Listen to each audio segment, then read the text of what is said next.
রাসূল গেছেন মেরাজ। হুজুর তো ঘরের থেকে সকলের কাছ থেকে বিদায় নিয়ে গেছিল,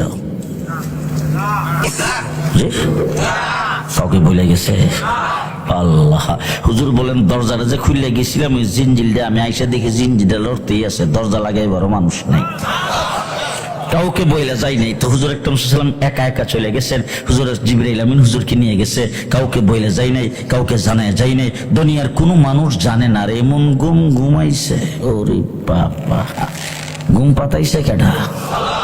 আল্লাহ। এখন আমি বলতেছি আপনাদেরকে, আমি যে এখান থেকে ওয়াজ করে তারপর ঢাকা যাবো, সময় লাগবে না তো?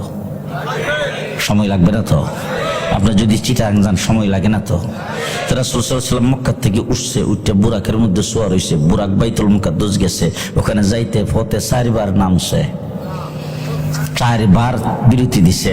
সেই বিরতির মধ্যে 4টা জায়গার মধ্যে রাসূল 2 রাকাত করে নামাজ পড়ছে।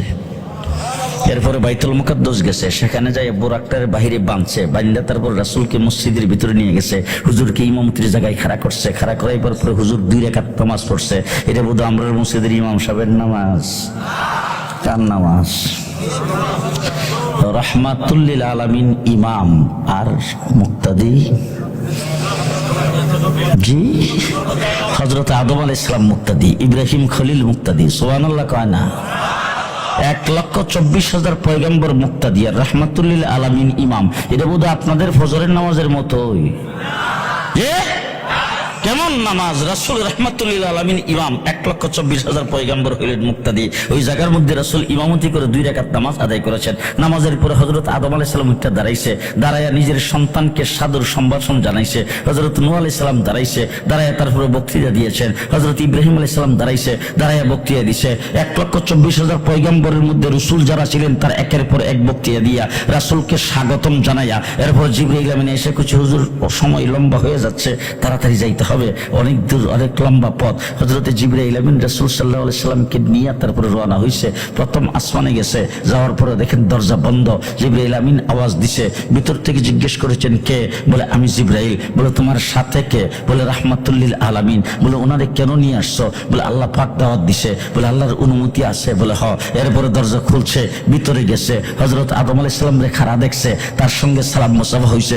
এমন ভাবে 7টা আসমান পাড়ি দিছে, এক একজন নবীর সঙ্গে সাক্ষাৎ। 7 আসমান পাড়ি দিয়া এরপরে রাসূল যায় দেখে একটা দেওয়ালের মধ্যে টেক লাগায় একজন বুড়া মানুষ বসা, আর তার সামনে ছোট ছোট বাচ্চারা খেলাধুলা করে। রাসূল জিবরাইলকে জিজ্ঞেস করছেন, জিবরাইল দেওয়ালটা কি? আর এই যে টেক লাগিয়ে বসে রয়েছে বুড়া মানুষটা কেডা? রাসূলকে জিবরাইল আমিন বলেন দেওয়ালটা হলো বাইতুল মামুর, আর টেক লাগিয়ে যে বসা আছেন আপনার বাবা ইব্রাহিম আলাইহিস সালাম। তো ওই জায়গায় যাইয়া ইব্রাহিম আলাইহিস সালামের সঙ্গে পরিচয় হইলো, কথাবার্তা হইলো। সময় লাগে নাই তো? জি সময় লাগছে এত সব সময়। এরপর হুজুর আকরাম সাল্লাল্লাহু আলাইহি ওয়াসাল্লাম সিদরাতুল মুনতাহায় গেছে, ওখানে জিবরাইল আমিন যাইতে পারে না। এরপর রাসূল সাল্লাল্লাহু আলাইহি ওয়াসাল্লাম যায় সেরে আল্লাহ পাকের সান্নিধ্যে বসছে। বৈঠক হয়েছে খুব বাইটা। জি আমাদের দেশে প্রতি বৎসরে বিভিন্ন দেশের রাষ্ট্রপ্রধানের সাথে বৈঠক হয়। বৈঠকটা যখন হয় তখন 1 মাস আগের থেকে পেপার পত্রিকা আসতে থাকে, আগামী এত তারিখে ভারতের প্রধানমন্ত্রীর সাথে বাংলাদেশের প্রধানমন্ত্রীর দ্বিপাক্ষিক বৈঠক, ভারতের প্রধানমন্ত্রীর সাথে মানে এই প্রতিনিধি দলের সদস্য থাকবে 33 জন, বাংলাদেশের প্রধানমন্ত্রীর সাথে থাকবে 183 জন। পেপার পত্রিকা সম্ভব আসে না? সেই বৈঠকটা 1 মাস আগের থেকে পেপার পত্রিকা আসতে এরপরে যে বৈঠক অনুষ্ঠিত হয়, ওরে বাবারি বাবা, সকাল থেকে দইরা প্রশাসনের হুঁশ নাই, কূটনীতিকদের হুঁশ নাই, সব যায় সে বৈঠকে বসছে। বিকাল পর্যন্ত বৈঠক হয়েছে, 8টা চুক্তি স্বাক্ষর হয়েছে। এর মধ্যে 1 নম্বর হলো তিস্তার পানি চুক্তি, কিয়ামত পর্যন্ত পাবে কিনা সন্দেহ।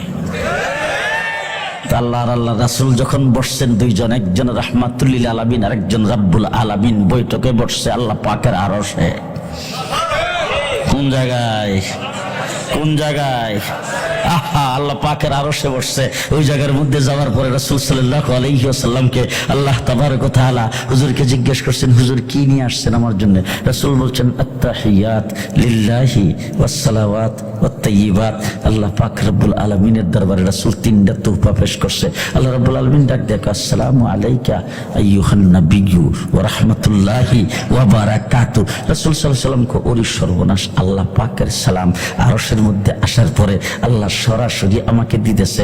আমার এত কোটি কোটি উম্মত কিয়ামত পর্যন্ত আসবে, আর এখন আমি উম্মতদেরকে ফেলে আসছি, তাদেরকে সারা সালামটা আমি একা লইয়া যাবো। আমাদের দেশের রাষ্ট্রপ্রধানরা বিদেশ গেলে আমরা কথা খুব মনে থাকে। 7 আসমান পাড়ি দিয়ে সিদরাতুল মুনতাহা পার হয়ে আল্লাহ পাকের আরশের 70,000 পর্দার ভিতরে সেখানে যাইয়া রাসূল সাল্লাল্লাহু আলাইহি ওয়াসাল্লাম সালাম দিছেন। আল্লাহ বলে, তো আমি একা নিতে রাজি না, আসসালামু আলাইনা ওয়া আলা ইবাদিল্লাহিস সালিহিন, আমার নেককার উম্মতদেরকে শামিল করে ফেললাম। এরপর আল্লাহ তাবারক ওয়া তাআলা হুজুর আকরাম সাল্লাল্লাহু আলাইহি ওয়াসাল্লামের সাথে বৈঠক শেষ। এক বৈঠকে কিয়ামত পর্যন্ত উম্মতের জন্য যা দরকার সব ফয়সালা, সব কিয়ামত পর্যন্ত যা লাগবে সব ফয়সালা। বড় বড় ট্যাঙ্কের বহর নিয়ে আসবে, অত্যাধুনিক অস্ত্র নিয়ে আসবে, ফিলিস্তিনিরা মোটর সাইকেল নিয়ে যাবে। জয় ফিলিস্তিনের হবে, ইসরায়েলের হবে না। ফায়সালা আরশে বৈশা। 20 বছর পর্যন্ত আমেরিকা পিটাইছে আফগানিস্তানকে। 20 বছর পরে লাঠি ডান্ডার বাড়ি খাইয়া যা কিছু আনছেন সব কিছু থইয়া তারপরে সেখান থেকে বাগছে, বাগ্যা যাইয়া ওই যে আফগানিস্তানের টাকাগুলি তাদের ব্যাংকে ছিল, এইগুলি বন্ধ করছে। আফগানিস্তান তোর টাকা রাখ, এমারত ইসলামিক কায়েম করে বসছে। 1-2 বছরের মাথায় কিসের কি, আমাদের বাংলাদেশের ডলার হইল এখন 125 টাকা, আর আফগানিস্তানের ডলারের দাম মাত্র 50 টাকা। ফয়সালা হয়েছে কিন্তু ওখানে, কোথানে? আরশে ফয়সালা। ফয়সালা কোনখানে? আরশে বৈশা। ওই জায়গায় বৈঠক কয়টা? বৈঠক কিন্তু একটাই, আল্লাহর হাবিবের বৈঠক একটা বৈঠক হয়েছে। এত বড় লম্বা বৈঠক হওয়ার পরে আল্লাহর হাবিব সাল্লাল্লাহু আলাইহি ওয়াসাল্লাম উম্মতের জন্য কিয়ামত পর্যন্ত যা লাগবে সব লইছে। লওয়ার পরে একটা মূল্যবান জিনিস দিছে, আর বাকি সবগুলি হইল সারা পৃথিবীর যত মুসলমান আছে সব সময়ের জন্য। তো মূল্যবান জিনিসটা লইছে হ্যান্ডব্যাগ।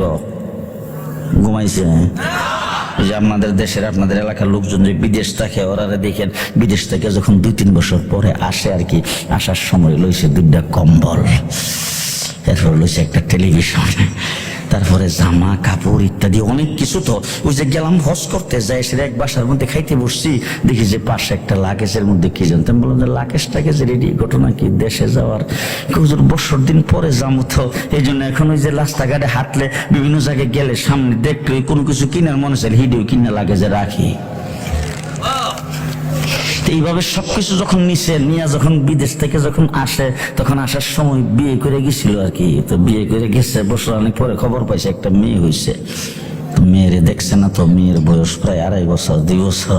এটা লেগে কিনছে একটা গলার চেইন, মাল লাগে কিনছে একটা হাতের চুড়ি, বলে কিনছে কানের 2টা রিং, এডি লইছে হ্যান্ডব্যাগ, কোনখানো আর কিছু ডলারও আছে, পাউন্ডও আছে, রিয়াল আছে, দেড়হাম আছে, এগুলি রয়েছে হ্যান্ডব্যাগে লইয়া। বাথরুমে গেলেও কিন্তু ছাড়ে না, বাথরুমের ভিতরে গেল হিডা লই ঢুকে, কথা কয় না। হ্যাঁ, আর বাকি যে লইছে সবকিছু দেখো বেল্ডে এগুলি সব বুকিং কি দিছে বেল্ডে। আর হ্যান্ডব্যাগের মধ্যে মূল্যবান জিনিসটা। রাসূল সাল্লাল্লাহু আলাইহি ওয়াসাল্লাম যখন আল্লাহ পাকের দরবার থেকে আসতেছে, মুসা আলাইহিস সালাম রাস্তায় ব্রিগেড দিয়ে খারিয়েছে, যাইতে দিতাম না। তো আল্লাহর হাবিব জিজ্ঞেস করে, কি ব্যাপার মুসা ভাই, ঘটনাটা কি? আমার এখন সময় কম, তাড়াতাড়ি যাইতে হবে, আপনি এখানে যে দাঁড়াইলেন কারণটা কি? বলে 2টা কারণে দাঁড়াইছি। বলে কি 2টা কারণ? বলে একটা কারণ হইলো আমি আল্লাহরে দেখতে চাইছিলাম, কিন্তু আল্লাহ পাক বলছিলাম তারা নি পারবা না। এরপর আল্লাহ নূরের ঝলক দিছে, আমি বেহুশ হয়ে 40 দিন পরে রয়েছি। আমরা দেওয়ানবাগির ফির কিন্তু ডেইলি রাত্রে আল্লাহরে দেখতাম। দেওয়ানবাগের যে 90 ফেরাউন মারা গেছে, ডেইলি রাত্রে আল্লাহরে দেখতো। নাউজুবিল্লাহ, জোরে কাজ। আর মুসা আলাইহিস সালাম আল্লাহরে দেখতে পারেন। আল্লাহ বলেন নূরের ঝলক, কোটি কোটি বাঘের এক বাঘ একটা ঝলক দেখাইছে। মুসা 40 দিন বেহুশ। আর যেই পাহাড়ে ঝলক দিছিল এই পাহাড় জ্বললা শেষ। মুসা আলাইহিস সালাম কয় আমার তো এই অবস্থা হয়েছে, আমার আল্লাহ কালিমুল্লাহ বানাইছে, আল্লাহ কথা কইছেন কিন্তু আল্লাহরে দেখতে পারছেন না। আমি দাঁড়াইছি, আমি আল্লাহরে দেখতে পারি নাই, আল্লাহরে যে দেখছে হেরে দেখতাম। বাবা এত জোরে সুবহানাল্লাহ কইলে মানুষের গুমবান বাঁচতে কয়েন। আরে দাঁড়াইছি মানে আল্লাহরে যে দেখছে হেরে দেখবার লাগে, আল্লাহরে তো দেখার সাধ্য হয় না আমার, দেখি নাই। 2 নম্বর কারণ হইলো আপনি যে গেলেন গা, জিবরাইল সাথে নাই। যা লেনদেন হয়েছে তো 2 জনের মধ্যে, মাঝখানে আর আছে কেউ? 2 জনের মধ্যে যে হয়েছে, আমি এখানে কার হয়েছি, কি দিল আল্লাহ আপনার এটা দেখতাম। আল্লাহর হাবিব কহে আল্লাহ যে দিছে, কিয়ামত পর্যন্ত আমার উম্মতের জন্য যা লাগবে সব আল্লাহর দরবার থেকে লইছি। সবকে আমি একা মাথায় করে আনা সম্ভব, এই জন্য বেল্টে ছাড়িয়েছি। বেল্টে আর একটা মূল্যবান জিনিস দিছে, এটা হ্যান্ড ব্যাগও আছে, রাস্তাঘাটে খোলা। মুসা আলাইহিস সালাম কো ভাই দেখেন আমি তো দুনিয়া থেকে আইসা পড়ছি, আর কি ফিরে যাবো? যাওয়ার মতো কোন কায়দা আছে? খামাখা আমারে দেখাইলে লাভটা কি? আমি তার ফিরে যাইতেছি না। আর আপনার উম্মতের জমানা চলছে, আমি নিজেও তো আপনার উম্মত। 1,24,000 পয়গম্বর তো আমার নবীর উম্মত। আপনারা বুঝছেন না? বুঝো মুসা আলাইহিস সালাম থেকে দৈরা আদম থেকে ঈসা আলাইহিস সালাম পর্যন্ত যত নবী পৃথিবীতে আসছে, সমস্ত নবীকে আল্লাহ পাক নির্ধারিত ডেট দিয়ে দুনিয়াতে পাঠাইছে। এখন আপনি পেঁয়াজ কিনতে গেলেও তো মানুষের ডেট দেখে। কথা আসতে কো। আরে বাবা গত কয়েকদিন আগে দেখছি ছোট প্যাকেটের মধ্যে পেঁয়াজ, ইন্ডিয়ান পেঁয়াজ, একবার কিনতে গেছে, এটা লাইরা সারা দেখতেছে, বলে কি দেখে লাইরা সারা? বলে হুজুর ডেট আছে এটার মধ্যে, ডেট দেখি। হ্যাঁ, মুসুরির ডালের প্যাকেট, পোলাওয়ের চাউলের প্যাকেট, এটাও ডেট দেখে। রুটি কিনতে গেলে বিস্কিট, চকলেট, দুধ, সাদাসো সবটার মধ্যে দেখে ডেট, পিঠাপিঠি ডেট আছে কিনা। তাই আদম থেকে ঈসা পর্যন্ত সমস্ত নবীকে আল্লাহ পাক নির্ধারিত ডেট দিয়ে পাঠাইছে, তাদের ডেট সবার শেষ ফেল।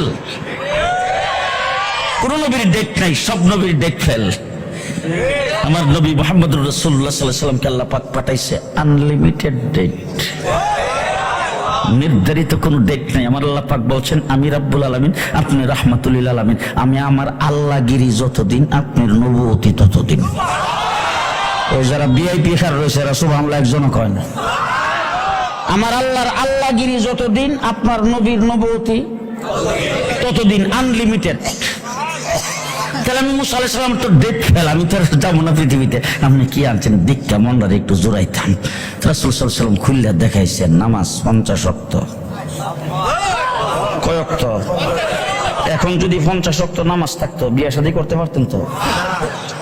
বিয়ে করার টাইম আছে, বউর লগে সময় দেওয়ার টাইম আছে। আরে বাবা সারাদিন তো মসজিদে তাই উলাইতে পারতেন না, মুয়াজ্জিন সাহেব আযান দিতে দিতে আমার মনে হয় যে দিন একজন মুয়াজ্জিন পাল্টাইতেই তো। নামাজ থাকতো, কথা কয় না। মুসা আলাইহিস সালাম দীক্ষা মাথায় হাত দিয়ে কই, ইয়া আল্লাহ আমার উম্মতের 2 ওয়াক্ত আছে, হিডেই পড়ছে না।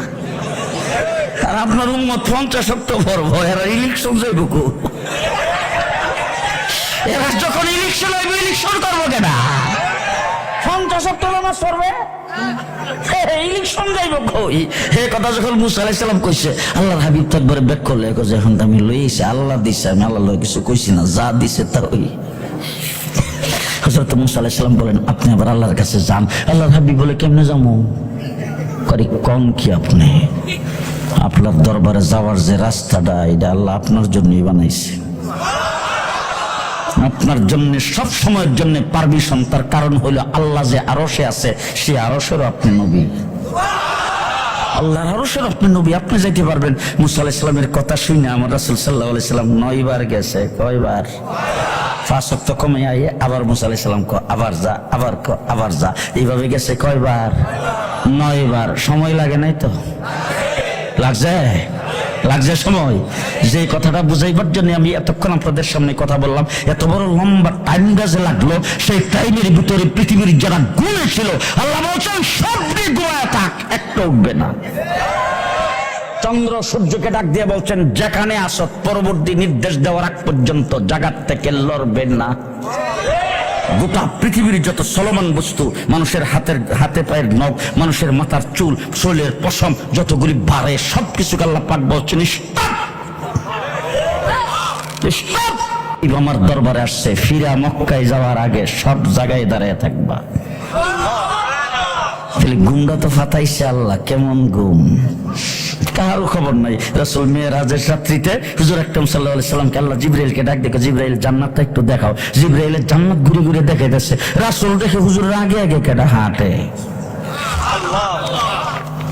হুজুর আকরাম সাল্লাল্লাহু আলাইহি সাল্লাম খুব ধ্যানমগ্ন হয়েছে, ঘটনা কিরে সবাইরে তো আমি বলে আসি নাই, কাউকে জানাই নাই, আমি একা একা আসলাম, এখন তুই জান্নাতের মধ্যে এসে দেখে আমার আগে আগে কার ফায়ের তালি শোনা যায়, ঘটনাটা কি? হুজুর ধ্যানমগ্ন হয়ে দেখে ও মা, এটা দিয়ে হযরতে বেলালের ফাওয়ার তালি, কারণ শেষ রাত্রে যে আযান দিতে আসে সেই তালিটা। হাই হাই হাই, বেলাল দেখতে খুব সুন্দর। সময় সুযোগ করে ভিডিও শেয়ার করে দিবেন।